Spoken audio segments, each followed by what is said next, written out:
Now, stay tuned to Vinyl Community Podcasts.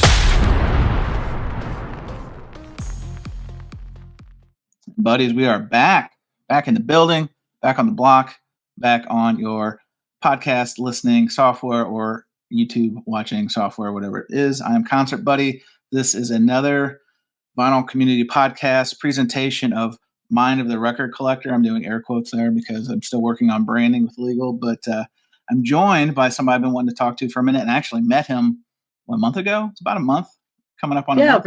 Yeah, close to it, yeah. Yeah, so this is Patrick, and the man of many names. We're back to pbthal, but before that, it was the Vinyl Archivist. I've heard Sacktown Ripper. Is there any other names? What other names am I leaving out here? That I can say on in public, but no. This is an adult presentation. If the more vulgar, the better. That's pretty much better. There was never a Sacktown Ripper. That was more of an insertion from Rachel. To try to okay.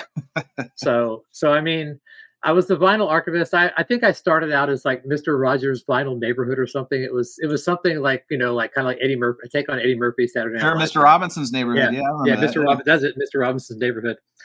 But then that just wasn't going over well. So understand. Well, appreciate you joining me, Patrick. Let's get into it. Let's talk about, well, hopefully a lot of the folks listening, watching, where have you, are familiar with you like I am. And that's through the YouTube experience. And I want to be very clear, vinyl community does not just mean only YouTube. I just happen to know most people in the vinyl community through YouTube. That said, how long have you been dipping your toes in this vinyl community water and YouTube, and what brought you to that arena? So I think I started my channel in probably 2012. But I never made videos or anything. I was actually one of the original members of the Facebook group that started with Derek Higgins and like his sister Stephanie, and I think Jonas Sublime Media was one of the first. And but I never made videos, but I watched religiously. I would watch people like Biosite, Lazarus, and those kind of people that they were the Pudsey, and I watched them. I would barbecue outside, and I would get my iPad out there, and I would watch videos while I was barbecuing, and I watched Ron Beaudry for a while, so I would always watch, but I never actually made videos until probably 3 years ago, when the pandemic was in full swing, and I had broken my leg or I had my knee replacement, one of the two, and found myself with a lot of free time inside the house. Okay. So then a question I get often, and maybe you get it too, is what does vinyl community mean? What does it mean to you? Let's start there. Oh, man. It's different. It kind of fluctuates. I mean, for me, vinyl community is anybody that comes around and wants to hang out. I mean, I mostly do live streams, and to me, that's my community. Is like the people that come in day in, day out, that I can rely. I mean, I can tell you this Friday when I do my stream, I can tell you exactly 10 to 12 people that I know will be there religiously unless something's going on. That's my community. And a lot of people make videos, just straight videos. I do more live streams and videos because that's just what I'm more into. So, but that's my vinyl community, or the people that I associate with that I kind of vibe with, I'll watch your streams. I'll watch other people's streams, people, and you just tend to kind of float around in that realm to find people that you're connected with. And I tend to gravitate to people who are passionate about music, even if it's not music that I like, like a good example is Mazzy, Norman Maslow. I don't like a lot of the music he talks about, but he tells such great stories. He's so into it. It's infectious. He's one of, and I don't even like some stuff like John Bit Bob Boom, probably my favorite channel in the whole vinyl community. His passion for music and rock and roll is unparalleled for anyone I've met, and so I like to learn from people, and I like to help other people with what I might know. So that's my community. No, I dig it. Yeah. Cause I think, painting it with a broad brush of vinyl community, I'm the same way. I think it means different things to different people, but I think it's all centered in, like you said, the passion of music and how we collect it. Like I had Monty Muse, I always mispronounce it, on a couple weeks ago, and like she collects CDs, like she collects vinyl too. But I think it's not just exclusively records, but it's more centered in that passion for music. And I think that when you start like, having these boundaries of, well, you listen to CDs, you can't be part of the vinyl community. I think it's foolish, nonsense, but And look at Stephen Schnee. Stephen Schnee knows more there about you go. 80s power pop stuff than anybody I know. And he collects CDs. And it's like, I'm not going to not hang out with him because he doesn't have a record. It's like, Yeah. I learned so much, and I also have to spend so much money dealing with these people. So maybe I should separate myself, because some of these people can cost you some money, man. Oh, that's the truth. Honestly, I think before I started watching this content years ago, before I even started doing my channel and this stuff, I mean, yeah, I would learn. Like you said, the learning is really awesome. And that was something that kind of drew me into the community. But yeah, like if somebody's like, oh, this is a great record, I would kind of bypass go, like Monopoly. I would just pass go and go right and get the record. Now, sometimes that's great. Sometimes that's great. Sometimes it's like, I probably should have checked this out on the streamer first. But you learn whose tastes are in line with yours and whose For tastes sure. aren't over time. But in the beginning, yeah, it's like, oh wow, I got to go get that. Yeah. Oh yeah. Yeah, it got costly. It got costly, and there are times that I've had to be, okay, man, level check it, because, and this isn't like calling anybody to the carpet, but like Mike Ingroove or like Chad Kassem, right? At the end of the day, they're there to sell records, but Yes. they're also passionate about what they do. So you have to kind of like walk that line of, they say it's a really great record, and it probably is in their. But I have heard Mike say that some of the stuff he's showing like on his like new arrivals is not good. He will actually call a spade and say. So I give him credit for that. He'll sit there and go, "This is not a good record." If you want to buy it from me, but if you want it, you can have it. But this is not a good record. So that's what I appreciate about Mike. Nah, same here. Well, let's talk about your actual collection. Are you, and I'll let you say it in your own words, but I'm picturing that you're probably not one of these guys who got rid of their vinyl years ago, or are you? Oh, well, it depends on what you mean by got rid of. So, well, like I'm sure. I mean, not giving away the school, but like, look, you're what, in your 50s? Yeah. So like there was the phase where CDs came in, right? And it sounds like a lot of folks, and I was one of them too. Like when CDs came in, I didn't need any records. And then when streaming came in, I didn't need CDs. So it seems like not everyone does that. Like there are folks that held on to it. Where did you find yourself there? Well, I mean, I had my first collection, and the kind you start when you're a kid and you build your collection. And then I didn't get rid of it, but I packed it up. I went on the road for several years working for bands. And when you're doing that, I didn't have a place of my own. We played 48 weeks out of the year. So, I mean, we would just travel. So I packed up all my records. I took them to the bass player's house in my hometown, bass player's brother's house, and left them there. And then all that time passed, and I never went back for a long time. And so I stopped doing that. And then now I'm on my second record collection. So I never actually really got rid of it because of CD. I got rid of it out of necessity. And so I actually finally ran into the person who I left them with. And of course he took them to Goodwill and got rid of them. That bastard. So, well, it's been a long time, but I wasn't upset. But I mean, I was just like going, you could have gotten so much more for that. But oh man. But yeah, so this is really my second collection here. And a lot of people, but it wasn't because of CDs that caused me to do that. Sure, just life stuff. Yeah, that makes sense. Yeah. What kind of like numbers like your current collection? Because I know, and we'll kind of get into it a little bit. We talk about the ripping element, but are you, because you do move off of records, like you'll rip one and then you'll have some in these auctions. We'll talk about it in a little bit. What's your current count or ballpark of your current collection? 7 to 8.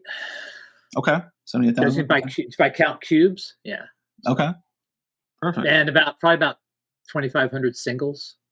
Oh wow. Okay. So I'm not counting the albums as but yeah, singles. And I have like 3 cubes of 12-inch singles, which I really love. I love 12-inch singles, and I probably have 7 cubes of jazz, believe it or not. So I'm not a jazz bum, but I'm treading lightly here because I know how you had a bad experience in the jazz world, but oh yeah, I mean, listen, I mean, I've been shamed in so many ways this last year that I'm just used to it. But no, yeah, it's like okay. Well, a lot of people. Well, I was gonna say a lot of people that collect records, right? Like one thing I hear, and I'm from this too, is like they collect other things. Do you collect things besides vinyl records? Not anymore. When I was a kid, I collected stamps. I collected coins. I think that's about it. But the guy who got me into, and I'm actually writing an article for Record Collector News And I'm speaking how we met at the Austin show. I'm doing stuff about, tips and tricks to go when you go to record shows. And so I started by talking about this guy that I met in West Texas when I was in my 20s named Willie. He was a roadie for the 13th floor elevators. Nice. And he kind of took me under his wing and taught me about collecting. Like he told me about, he didn't know about pressings, but he taught me about the finger cover for Love It to Death, or the finger cover for Moby Grape, or what label to look for. Look for the straight label other than the Warner label for early Alice Cooper, that kind of stuff. And he was starting to get out of it. He was starting to get into collecting autographs. But he had like 10 sealed 13th floor elevators albums of every one of them. I was like, now I think about it. But he took me to my first record show in Dallas. I mean, that was like, he was like kind of my mentor to start off with things. And I have no idea how I got on this tangent, but yeah. So collecting other things. So yeah, but other than that, I haven't collected anything else, in a long time. It's all about records for me, and I'm not, and as we talked about, I'm not attached to my records, not all of them. My collection is very fluid. Nice. What where are you, at least at the time of this filming, because it talking about fluidity, where are you finding most of your records? Are you doing them like on hunts? You're going to stores, you're going to fairs, like we were talking about Austin a second ago. Is it the online thing, or is it kind of like a poo-poo platter of all the above? I think my motivation, I used to be, when I first, like 10 years ago, man, I was like gung ho, man. I would go to Craigslist, and I would like email people, say, are you selling records? How many are you selling? Can I come early? Blah, blah, blah. And I would like map it out and just go hit boom, boom, boom, boom, boom. And I would time it. So, I could get there like 10, 15 minutes early, because it's all about being there first. As you've got to be there first. I would hit every garage sale. I would go to every flea market. I would drive like 50 miles to a flea market, and I was just accumulating. I was just like, and it was like a drug. it was like, oh my God, Sure. Because things were so cheap back then, 50 cents, $1, I was like, I would come home with like these amazing things, so, I would hit everything, but now, I've kind of, I'm starting to get back into it, but not like I was before, and it's too cutthroat now. It's like people now, it's their job, to go, to go find the stuff, and it's like, I can't sit for 3 hours waiting for this like estate sale to start. No. I can't get there. If I show up and it's been picked through, and usually even if it's picked through, I can find stuff that I know is worth stuff that people left over, because when my specialty is like pressings and stuff like that. When you know that stuff that may be more common or people just don't know about, you can like find value in. So. No, 100%. Yeah, I was at an estate sale a few months ago, and it was even billed as an audiophile estate sale, which is kind of right in my area. Yeah, right. So I was like, oh no, this is going to be very competitive. Exactly what you're talking about. And sure as shit, it was. They were handing out numbers. Like I went kind of a few hours before it started, and they're like, oh, you're here for the estate sale? Yes. And no one was there. I'm like, oh man, maybe I've just luck of the Irish. And they're like, oh no, here's a number. Come back in 2 hours. And I was like number like 72. I'm like, oh man.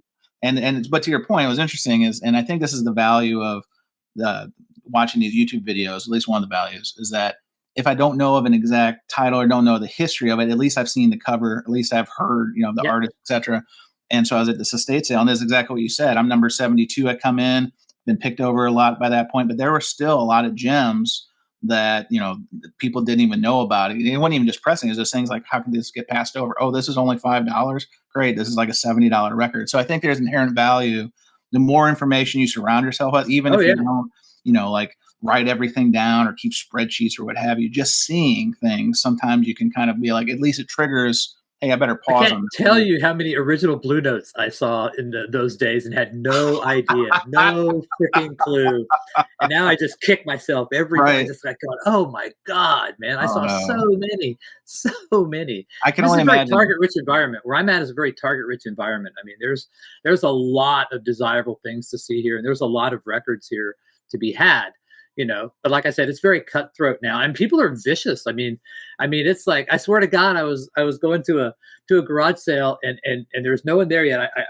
I parked, and I'm walking to this thing, and here comes a car, This guy, his wife's driving. This guy, literally, while the car's moving, jumps out of the moving vehicle because he sees me heading there. Jumps out of the vehicle and gets to the garage. You got records? I started laughing, man. I was like, oh my God, dude, you risk life and limb for this. I'm like, he jumps out there like a cannonball roll. Literally jumped out of the freaking car. And I'm like, dude, you can have them. It's like, okay. So but what I do now is like I'll go to Craigslist and I'll go to the garage sales that don't list records. And I'll say, hey, are you selling records? And if you are, because those are the ones that, people are always going to gravitate to the ones that say they're selling records. I ask the people who aren't, say, are you selling records? Or do you know, or are you, a lot of people say, I'm not selling now, but I'll take your number and I'm getting ready to get rid of. So that's a good tactic. Yeah. You've got to hustle. If you really want it, you got to hustle. That's why, people get mad at someone like Rob the Wax. They go, dude, you're always, I'm like going, I give him mad I mean, he puts in the work, that's what you have to do. I mean, if you want those records, you have to go do that. That's what you have to do. No, you raise a good point about that tactic because, and so I'm probably telling on myself here, but like during the pandemic, even before when we go to yard sales, looking for like used video games, like old Nintendo carts, right? And we learn from the YouTube channels that specialize in that stuff is like, if they don't have it, ask for it. Exactly what you're talking about, because you don't know. They're like, oh yeah, I've got a stack of records in the back. I'm going to get it out. Because exactly the ones that are targeted, they're going to get a lot of foot traffic. I've done it when I've had yard sales. Like I'm getting off a lot of doubles and triples and just junk, right? There's people waiting, like literally line of people, like you're giving away money. And it's like, like you're going to be really disappointed when you see these records, but okay, thanks for coming, right? Yeah. It's crazy. Yeah. Well, let's talk about, and this is something I want to learn about. It's one of the reasons I wanted to have you on the show, the ripping element. And, to me, I'm thinking, and if I'm talking too general or let's get deep into it, but you'll get a record for whatever reason, it could be a first pressing, it could be a matrix that you've been looking for, etc. Then it feels like then you'll rip it from the actual physical to your software. So kind of walk us through that process of, what you're looking to do. Are you collecting like a giant database of all the best sounding? Like, take us on that walk. Well, I mean, I started in 2008 because I got the CD of ZZ Top. I think it was probably Tres Hombres, and they re-recorded the drums. And they put like freaking 80s Simmons drum sounds on it, and it sounded horrible. And I was like, this is not what this album should sound like. And I was a computer guy, I worked at Microsoft, plus I worked for bands. I know about inputs, outputs. I know how to use a mixer, so I'm like going, I should be able to get a turntable and like with an analog to digital converter, record it at least to my computer, and trap. This is when iPods were coming out. And I was like, I want to take my music with me. But so I got a turntable, I got it and I recorded it. And I was going, wow, this sounds really good. I was like going, wow, this sounds really good. I was way better. So I got an album. I think I got like a Ambrosia album that I had a CD of, and I recorded that. I was going, wow, this sounds so much better than the CD. And I was like going, so then I started getting better equipment and just better technique and, just kind of stacking. And then I started releasing some of this stuff on, torrent sites and stuff like that, just to talk about it, and then I had a website where people would come in, they would offer me records to record, so people all over the world were sending me records that I never would have had the opportunity to have in my hand, so I'm learning about all these genres of music as well. And so what happens is, let's say I get a record. So that record right up there, that Big D, this record right here, this happens to be the band that our good buddy Nick Fantasy was in. Oh, okay. Nice. So Nick Fantasy sent me this record and said, hey, I want you to record this. If you want to record this. And I said, sure, I'd love to. I've done a couple of Bip Bop Booms and, I've done several of Mark Project Gemini's and I've done David Donnelly's stuff. So I said, man, I would love to do it. So he sends me the record. I go through my cleaning process, which is very detailed. I won't get into that. Then I put it on my turntable, which is downstairs. I have a vintage turntable up here.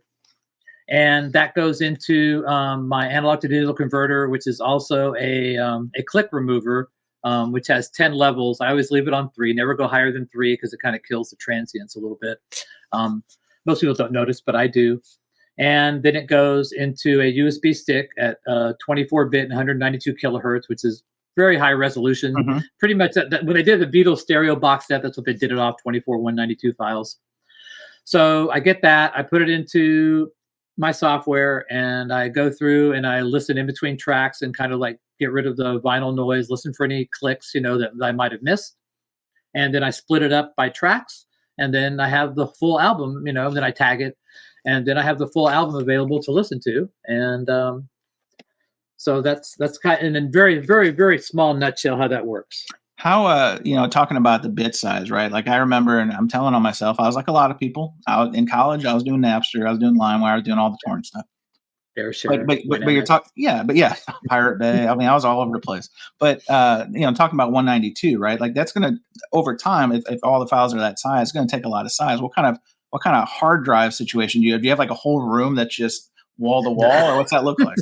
Well, I mean, I start at 192, but then as soon as I get it, I resample it to 2496, and that's where I leave it. So I want to get all the information at 24 192, but if you have a really good resample algorithm, you can pretty much keep almost all that intact, almost all of the sound quality intact. So I found that 2496 is a good compromise for me. Okay. And so for all of this, I have one network attached storage device that is probably 24 terabytes.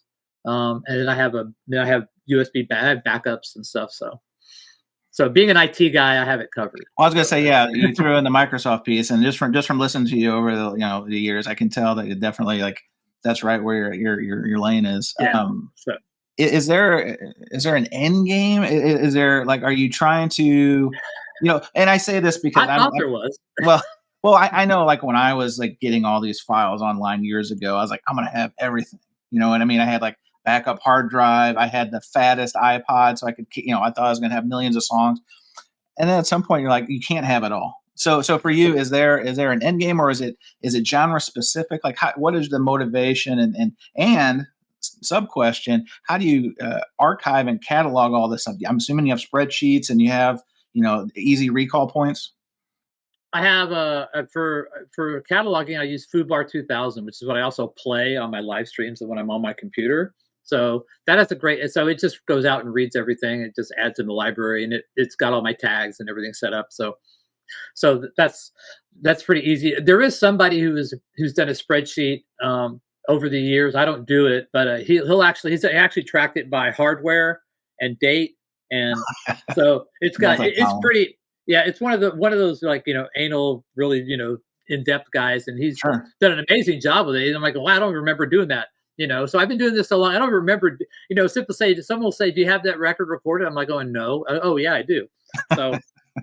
So as far as an end game, it's funny because I all the time I think there's an end game, and then I get into something, I get back into, so it's ebbs and flows. I go through periods where I'm not into it, and then there's periods when I am into it. Right now I'm at a period where I'm very into it, and I'm not going back and re-recording everything that I used to do. Every time I make a hardware change, I used to go back and re-record everything. So I have 17 versions of Rush Moving Pictures, with different hardware iterations. I've got 17 versions of Metallica Master of Puppets.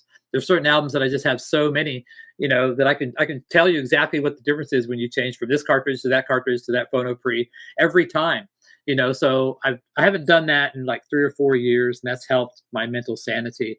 But I would sit there and people would generously send me the records over again, even from overseas, so it's when people, so I've been getting a lot of people since I've been doing YouTube that have been sending me their lists of records that they have. So I'm to me, it's like I'm mining more vinyl gold from these connections, and stuff that I never would have heard of.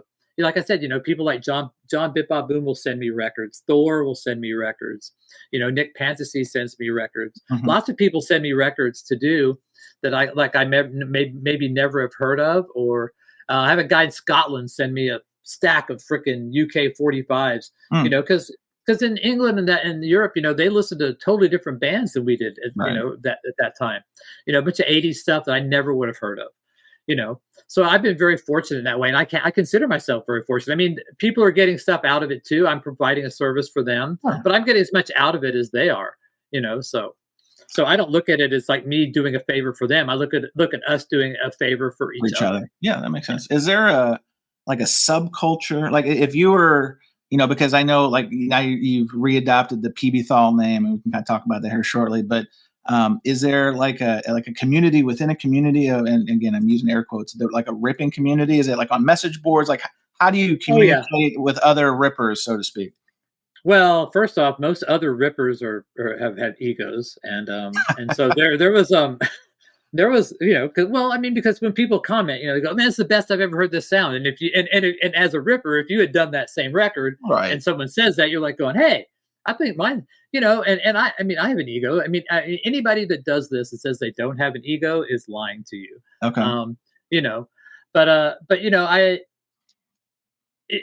A long time ago, things were contentious with some people. People accused me of like ripping CDs and calling them vinyl. It got really. It's crazy. Because I was very prolific. Because like I said, I had a very streamlined process. Mm-hmm.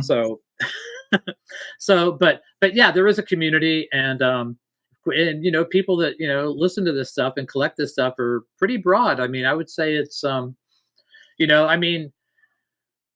there's enough people that do it that have been doing this stuff that if you go to like Chat GPT and search for pbthal, you can actually get information that's actually pretty accurate. That's what shocked me. I was like going, wow, okay. So and is this information, I'm picturing it like, I'm not going to say the dark web because that's kind of humorous, but where are these places, these hangouts or these information shares, or like you said, like somebody commenting that, man, this rip is like the best, or that's there are websites. I have a website, a private website. There's other private websites, that have been around for years. Mine's been around in one iteration or another since 2010. Okay. Others have been around since probably I was one of the first to have a website. Most everybody else, it all started on places like Demonoid. Before Pirate Bay, there was Demonoid, and then there was news groups and people would post to that. But on my site, I probably have like 500 plus users on my site. And, we talk about people sit there and say, this sounds better than that, so that's where I get my consensus of what pressing sounds best to most people is from that. So does it go as deep, and this is just, and I apologize if I sound like a novice when I say some of this stuff, but like when I'm on the Hoffman forums, for example, and some people are like, new release, it could be whatever. And then they start doing the decibel, comparisons. That's where they lose me, because I'm like, that's really the DR meter, right, meter. Right. I'm like, more power to them if that's what floats your boat. I think that's cool for you, but like for me, I'm like, that's a little over my head. So is it as intense as that, where people are literally like doing like comparisons of like meters or decibel rankings or whatever? Some people do. I don't do the DR meter. I don't care. I can tell if it's compressed or not. I don't need a number to tell me, and the numbers can be fudged. You can do things to make the numbers bigger, smaller if you want to. So I've never done a DR meter rating or anything like that. That's like not my thing. I just use my ears, and if I like it, I like it. That's how I've always been. So like I said, I'm not an analog purist. I'm not a anti-digital guy, because I'd be an idiot. I'd be a hypocrite, because all the stuff that I do goes to digital. So I'd be a freaking hypocrite. Oh, I hate digital. Oh, wait a minute, I got 10,000 freaking digital rips here. Yeah, my bad. Yeah. So when all the DSD gate MoFi stuff happened like a year ago, like you were just like, okay, on to the next. Like this I don't is care. old news.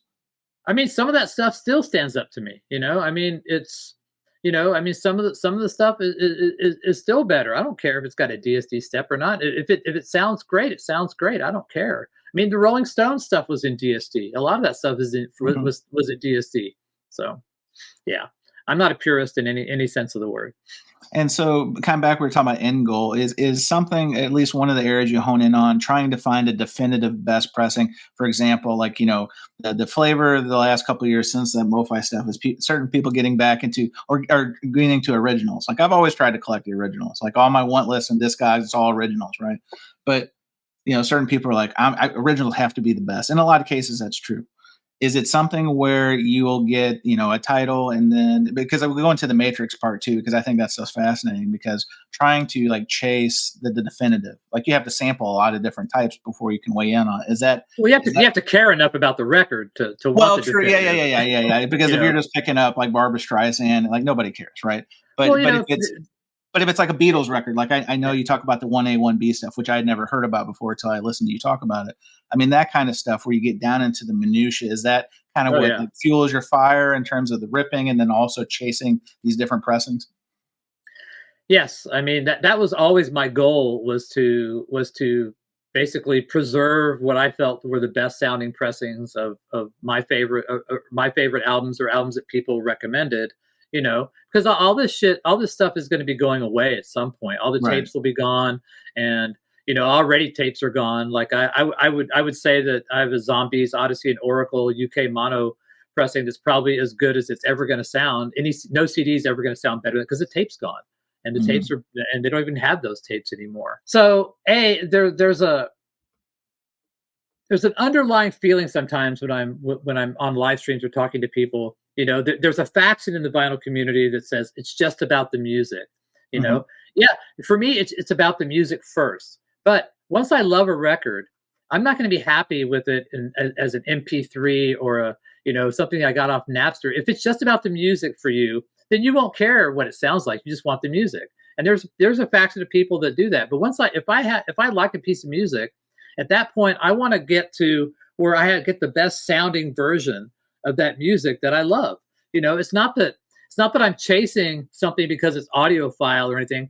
I'm chasing something because I want the very best sounding version of Pink Floyd Wish You Were Here, an album that is near and dear to my heart. So that's my motivation, is because if I like something, I want to have the best of the best sound of that album. If I don't like something, I don't care. It's like, if I don't like the music, people send me stuff that I don't like musically, and I'll record it because either it's rare or, it's in demand. I do that for other people, not for myself. But I don't go chasing the best sounding ones of those because I don't really care. Whatever they send me is what I'll do. But yeah, I mean, once I like something, I do want the very best sounding pressing. And over time, that changes. There are times, I mean, there's like a good case in point is AC/DC Back in Black. I've always thought that, the Robert Ludwig was A all, B all, no questions asked, and then I've been reading in the Hoffman forum's a great place for information and misinformation, but and arguments. But I started reading about this maxi cut thing in Australia, which was a cutting process they used. They modified a cutting lathe, and there was a maxi cut process. So there was a maxi cut Back in Black. I think Jason Rojas was the first person to mention it, and I'd heard maxi cut because I had a Little River Band greatest hits that sounded phenomenal. That was a maxi cut, and so I got a maxi cut AC/DC, and I was going, holy shit, this sounds great.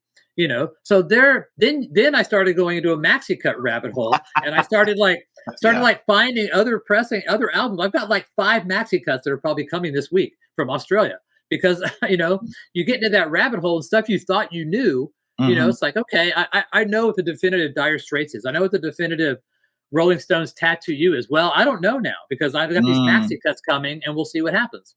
So it's very interesting. You never know, even after all these years, you can still find stuff, that you didn't know, and unearth that stuff.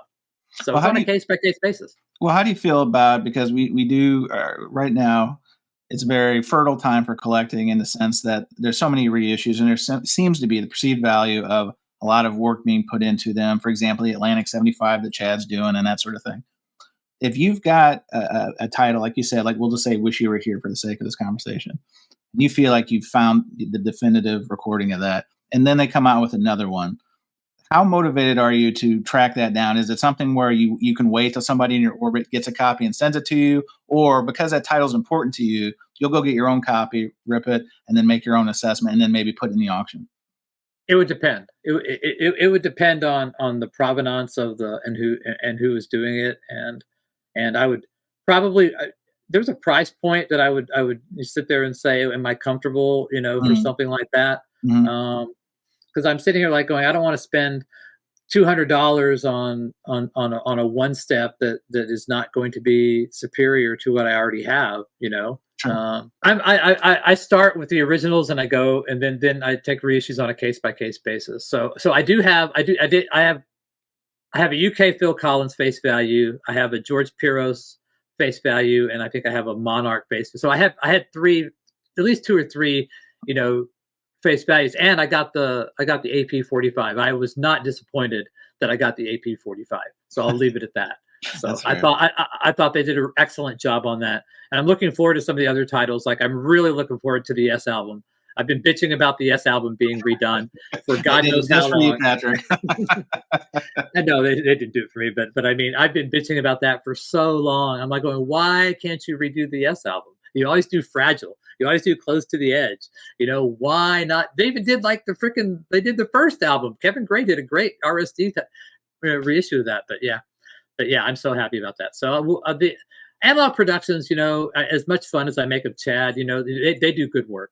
I mean, I don't think anybody can say that they do crappy work. I mean, has everything been a home run? Pretty much almost everything they've done has been a home run. High batting average for sure. Yep. Yeah. But I mean, Classic Records before to me was hit or miss. But Chad Analog Productions, the stuff that I've had, and I have quite a few the stuff, and I love them all. You know, so I haven't gotten rid of one because I thought it was bad. You know, so. Even Pretzel Logic, you know, that was the punching bag. The UHR. I didn't get Pretzel Logic. Okay.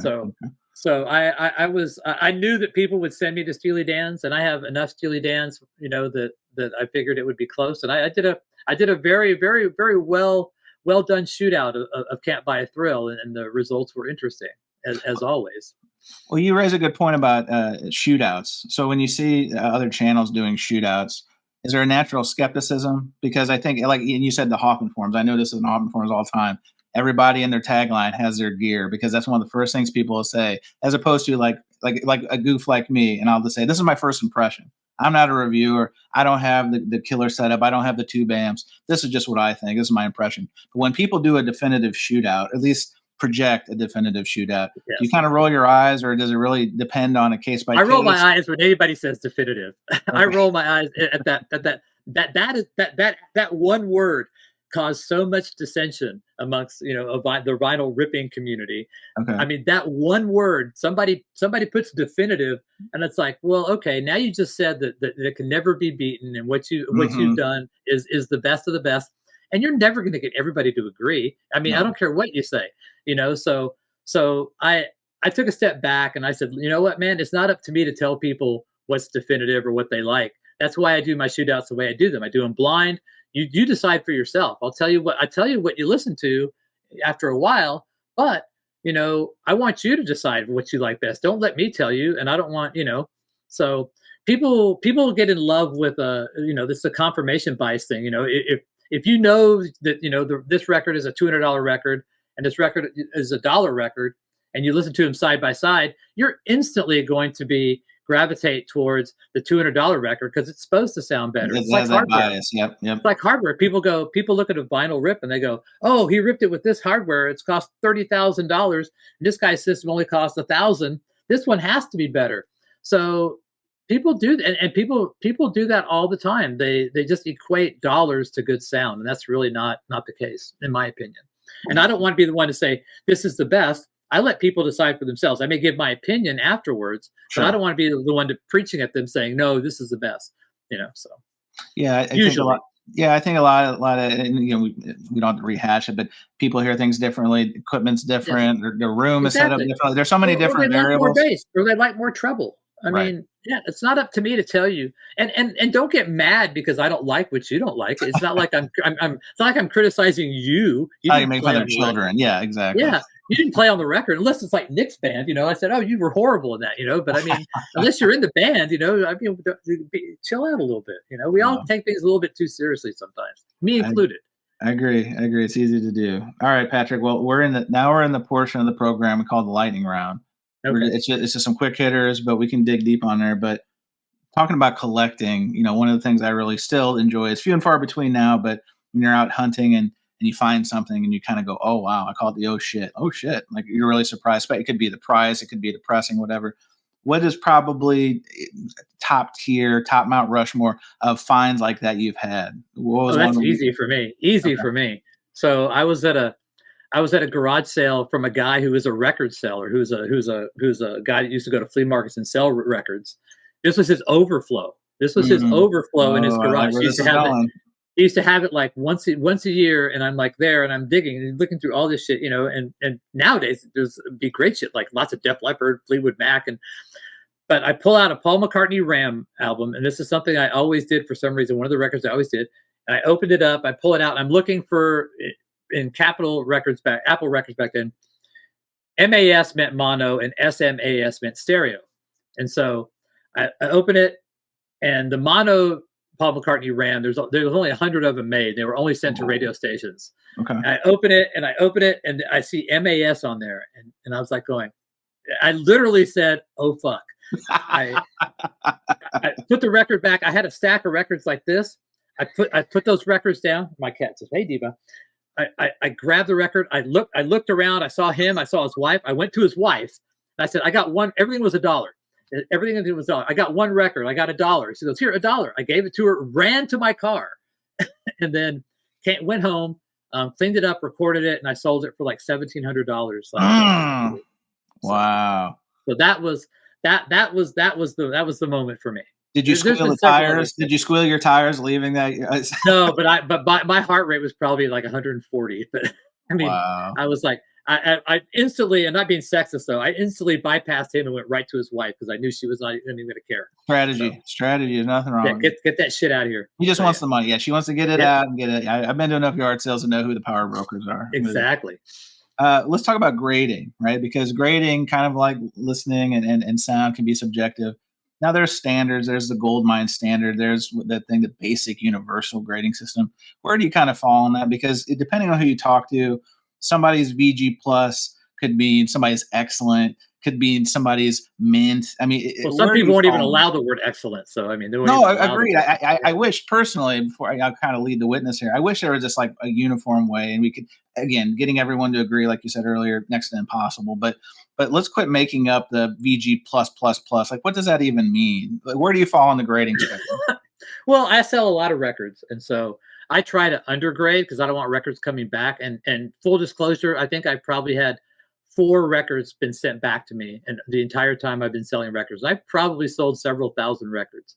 So I just don't want them coming back. So I try to undergrade, and I try to, and I clean the shit out of them, and I try to listen to almost all of them, at least part of them, at least partially, so I can get a feel, and after a while you can tell looking at a record, like, okay, this is what I think it is. I'll probably say, look, man, it's got I'll just describe the record. I won't even give it a grade, unless somebody asks me. I'll sit there and say, it's got a couple of hairlines, some paper marks. Other than that, no spindle wear, looks glossy, and if I play it, it played great, no minor surface noise, I give it a VG plus, and I tend to like, look, it's got VG plus with maybe a few VG moments here and there. I try to be as descriptive as possible. And I always tell people, if you don't agree with my grading, I will, let's make it work. Like I said, the most important thing is that people trust you, when you're trying to sell records. And that's what grading is all about, is you're trying to sell a record, right?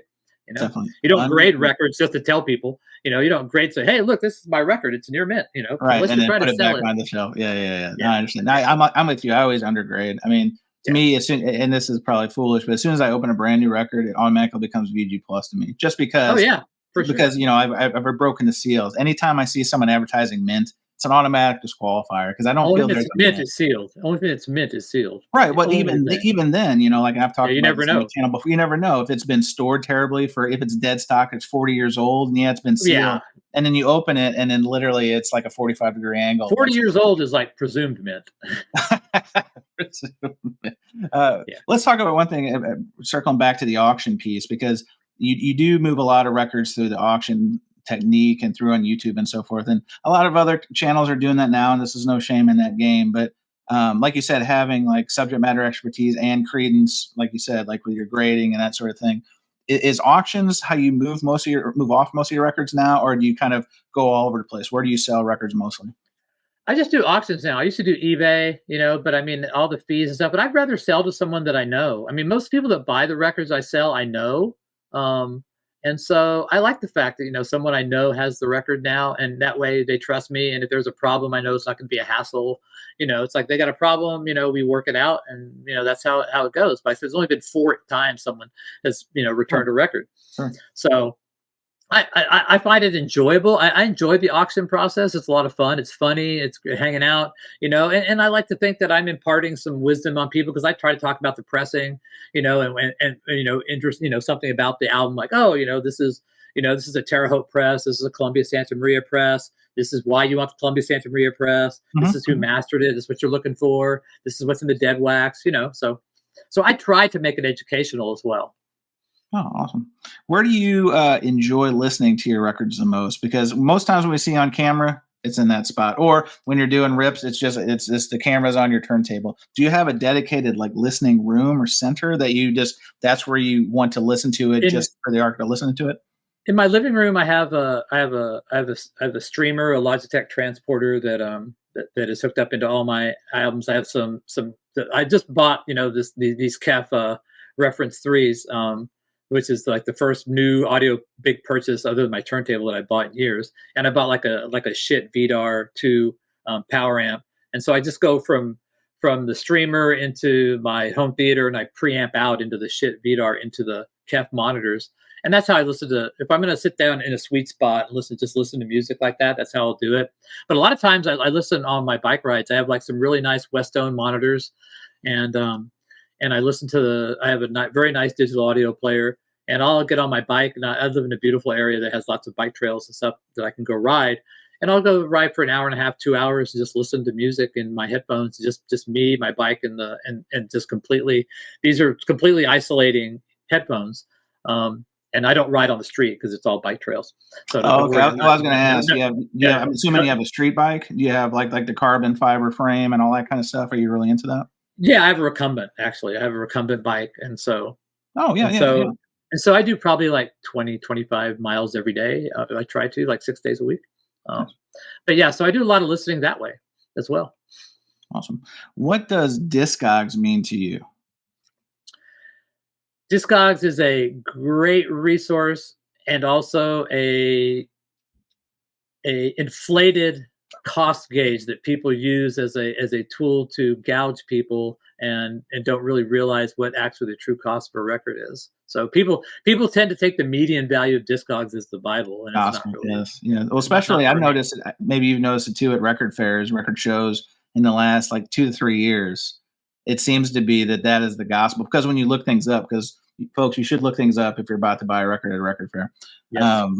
I'll be at one tomorrow.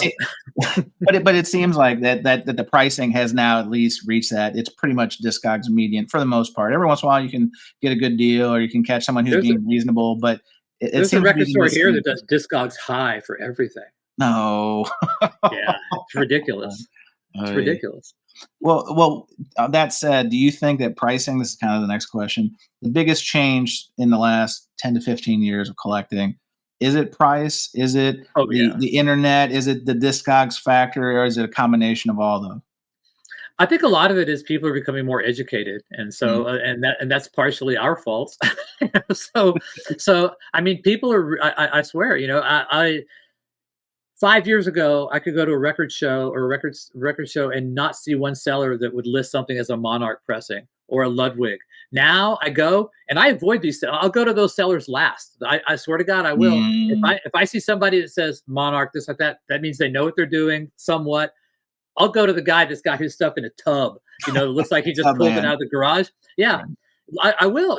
I want those people that aren't clued in to buy from. I mean, those are the people where you're going to get the deals. The guy that knows about frickin' Porky and Pecco Duck and Bilbo and all that shit, that's not the guy you're going to get a deal from. No, you're gonna get market rate. You're gonna get some neat stuff probably, but yeah, you're exactly right. And it's funny you said that, because one of my shows, a friend of mine, one of his stores, he starts listing Winchester pressing. Like, he's even stepped up the knowledge base, which I think is cool in the sense that if you get the serious collector in there who's looking for a specific pressing plant, great. But I'm with you. When I see more information, when I see the grading slips, like, all right, I'm like, oh, this is a real deal. Yeah, I'm gonna go look for Tubman or Yes. or a guy who's got records forwards and backwards in the cardboard box. Like those are my people. They're always going to be my people. Guy who looks so out of place at the record show. You're looking at him like going, okay, man, this is the guy I need to go to. So tomorrow morning, I'm going to go. Maybe I'll film and say, this is the guy I'm looking for right here. When I go there, I'm going to go. You got to add the special effects where it has a target like the Terminator. Yeah. Target locked. Yeah. Right. Objective acquired. But then again, conversely, you don't want the guy who's there to just show his records. The guy who lugs in the same records show after show after show, never lowers his prices, but he's there to talk about his records and to have you tell him how awesome his record collection is. We need to do maybe we should do another video one of these days, a joint effort, Patrick, where we talk about we lay it all out, because I've done a video about, bring cash. Here's your little tips for the record. I'm doing an article right now about that. Well, that's why I say, yeah. I mean, a video would almost do it justice too, because you're exactly right. There's the guy who's there every time and he has the same inventory and it doesn't move. Why? Because it's price or overjudged, or it's his baby, his collection. There's one guy that at one of our local shows, and this guy, he rips the music. So he has an accompanying CD. Like I bought a John Prine original pressing, first record from him, and he had a whole write-up about it, and I was impressed, but I was also like, this is why this is overpriced, because he put so much into not only writing this, but then he ripped it, and then he didn't want to part with it for some reason. Like, why did you bring it, guy? But I have a funny story about something like that. So I was at a San Francisco record show, and so a guy had a CD of like the stuff like that. And so I said, what's the CD? He goes, oh, see, I ripped this album here. And I'm like, oh, really? So what was how did you rip? He said, well, I got he had like a Crosley table. He's like going, I'm going, dude, that's really, and I said, man, no offense, that's not really a high quality rip. And he looked at me and goes, who do you think you are, pbthal? And I said, yeah, actually I am.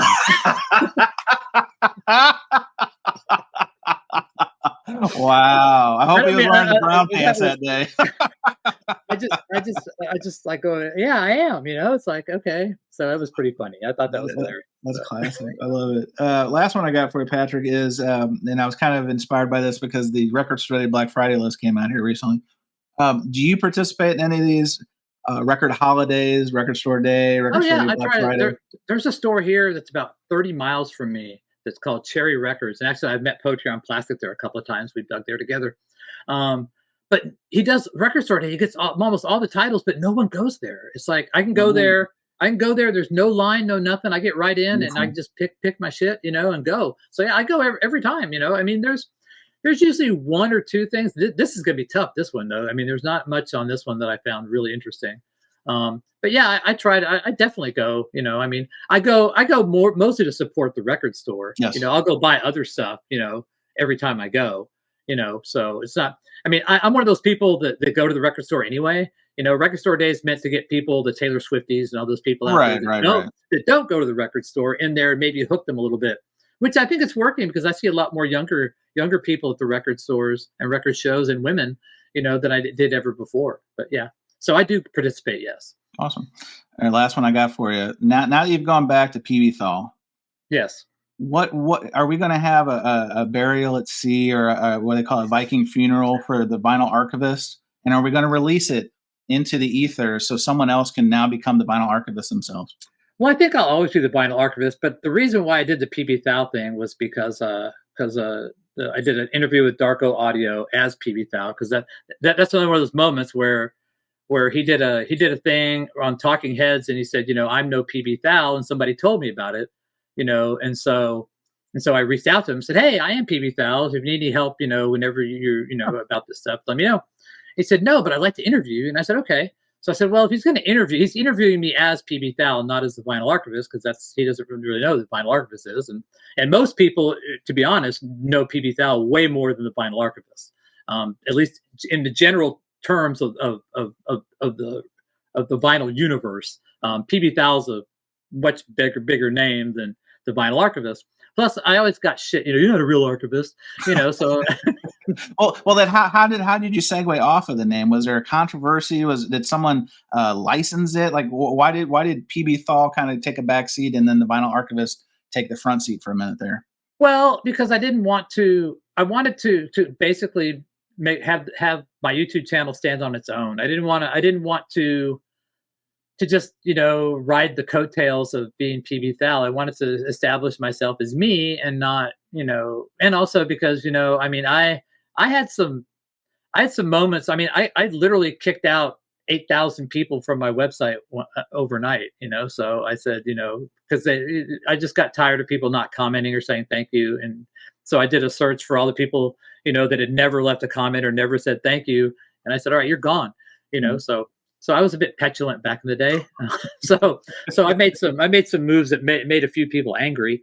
So I thought I'd just get a clean slate, start clean, and not ride on those coattails. Witness protection program. I can appreciate that. Yeah, that's a good move.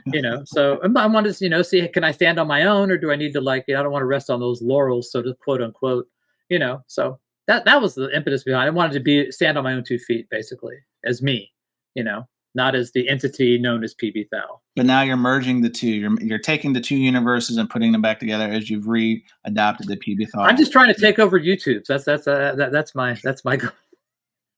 No, I figured since I was doing the Darko audio as pbthal, it's a one-time deal. I figured, okay, people sit there and say, I don't care about subscribers stuff, but I do want people to come, and hang out, that's how I expand my base of people that I get records from, it's like people come in and I meet them, and then, I get, they send me records, and that's how the thing continues. So it's not really about subscribers or views or anything for me. It's about expanding my reach, your network, my reach, and also people come in that know stuff. There's a couple of record executives that come to the live streams, high level record executives. That's also a benefit of like having auctions, is where people live and know what their names are. So there's some people there, and I enjoy it because I learn a lot too. I get as much as I give. I can probably get more than I give, and so I just enjoy, when you find a group of people, that you vibe with and have camaraderie with, and, then it's all, like I really like what you do with your group of people. And it's a lot of fun the few times I've been there, because I don't have to run the stream. I can just be, part of the group and have a good time. And the people you have on your stream are all cool, fun people. And you get a group of people like that, it's not all serious. It's not all, and, so my Friday streams are not all, we'll have a good time. We just laugh and have a few beers and, So yeah, that's that's my social life out, people who understand me and go, because, could sit there and go, okay, I could talk about, Emerson, Lake and Palmer, UK pressing, and people don't look at me like, God, you're a freaking geek, dude. So you get it. I do. My poor wife has heard so much of this, and I think it's been a blessing that I've gotten to expand my social network when it comes to records, because now I don't have to inundate her with look what I got, you do your record haul video to her. It's like, oh look, here's this, here's this. Yeah. She's like, great, some more records, great, more packages out front, great. Now I got it. Yeah. Patrick, I appreciate the time, sir. I'm glad we could do this. I enjoyed it. It was a lot of fun. Check out Patrick's channel. I'm gonna leave all the information in the show notes. But definitely somebody that I learned from. Even and I know I've never bought anything from your auctions. I haven't watched your auctions before. There was a Fanny record I should have bought. It's my regret. They had the Fanny first pressing white label promo for $28, and I didn't know you well enough at the time, and I was like, I'm just not going to do it. I don't want to do this, but I should have. So next time I see something like that, don't worry. If I see another one, I will pick it up for you. My man, appreciate you, Patrick. Thanks for joining us here on Vinyl Community Podcast. Thank you very much. I love your channel, what you do, man. Thank you, sir. Appreciate you. All right, bye. And that was another trip around the turntable. Thanks for listening to Vinyl Community Podcasts.